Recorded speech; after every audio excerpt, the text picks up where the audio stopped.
Ruslan ne olub? Qardaş ne olub? Nə problemdir? Nəyə çağırmısan məni səhər-səhər?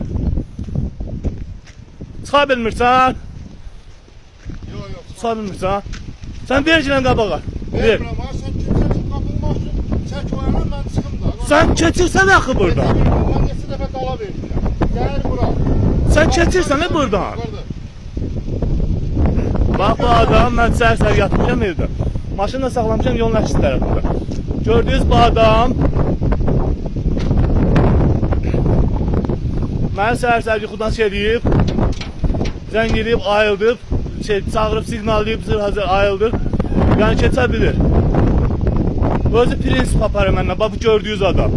Bu mənim birinci dəfə deyil, məni polisə də verir, şərləyiblər. Bax bunu çəkirəm mən bu videonu.